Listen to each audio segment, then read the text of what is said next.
All right, Mac, let's get to Pitt at number 25, Florida State. I think this is the most interesting game of the weekend. Is I fascinating. am very intrigued. Florida State's a 10.5-point favorite. Noon, early start on ESPN. What is Florida State made of? All right, you're coming off 2 back-to-back losses.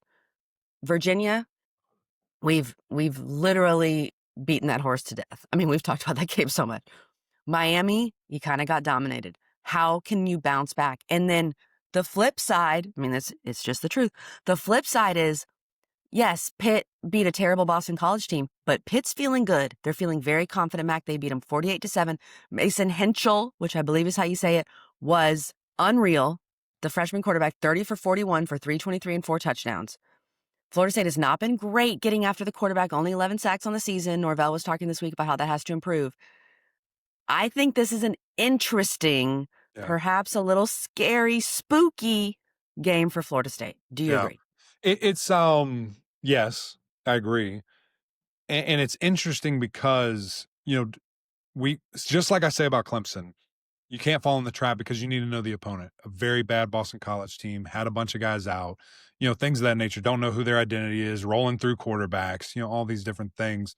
So yes, what Pittsburgh did with a true freshman quarterback on air would be impressive. The fact that he did it against an ACC opponent is even more impressive. So there's some juice, and he's confident. Yeah, But that's my point, the confidence. for him, for sure.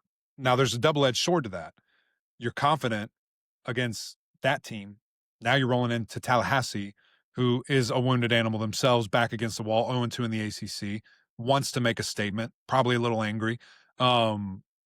And is the coaching staff, is the quarterback for Pitt, are they kind of like, oh, this guy's got it. Let's give him more. Let's get him going. And is it overload on top of the monsters you're going to be going against across the way for you? So I am interested in that, just to see what does the offense look like? Are we able to be efficient at all? Or was it just a clear reflection of how, poor Boston College is playing right now? On the flip side, there needs to be a very heightened sense of urgency for Florida State. Like, it's go time.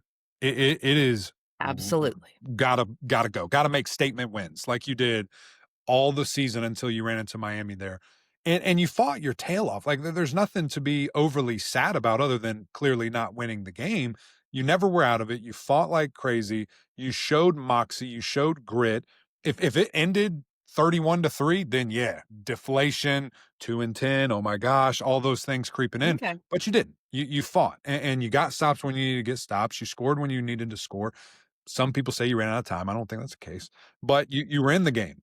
You're in the game. You're an onside kick away from making it a crazy game, and obviously not able to capitalize there. So I do need to see, though, a sense of violence, a sense of urgency, a sense of like we need to show who we are from Tommy, from the offense and defensive lines. Like, everybody must improve because the last two showings you got punched right in the face and you weren't able to respond enough.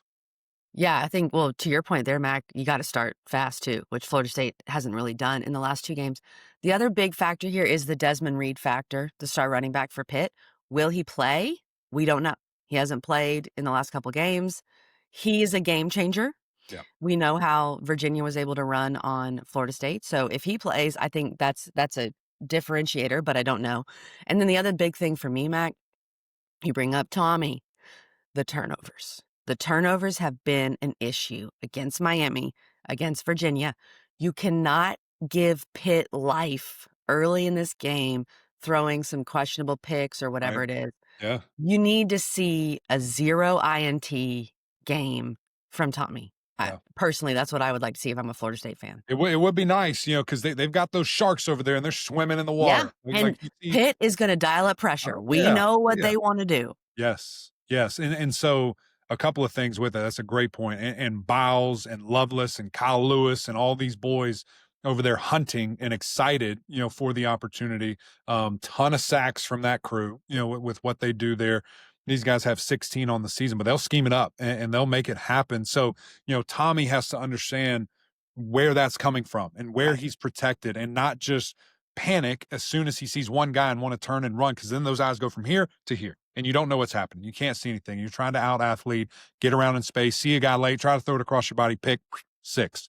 There goes. A lot of weird stuff, kind of happening there. So that's the other point of emphasis for me is just can Tommy control the game? Can he manage the game and see where guys are coming from, know where he needs to go with the football, get other people involved than just Deuce? I love Deuce, and he's a great option, but we need to see more people taking ownership, catching the football, getting involved in this offense, which I think they're more than capable of doing that and having those athletes. So that is going to be a big point of emphasis. Now, the way to slow down blitzes and catch them is running the football, which Florida State does so well and did well in both the losses that they had this year. So that's their bread and butter. But I do want to see Tommy manage the game and take care of the football a little bit better. What's your pick on this game? As much as I'm hyping up Pitt, I do think a lot of the previous game was about Boston College being bad. Mm-hmm. So I tend to think Florida State bounces back. 10.5 isn't that big of a number. You win by 2 touchdowns, something like that. Yeah. I'm leaning Florida State to cover here. I think that's a very safe bet. I think that Vegas is maybe getting tricked a little bit here in the fact of not really registering who Florida State played, like two very, very good teams, and a Pittsburgh team that I think they're giving too much juice to beating a very bad Boston College team. I think these guys win by, 14 plus. I think they make that happen.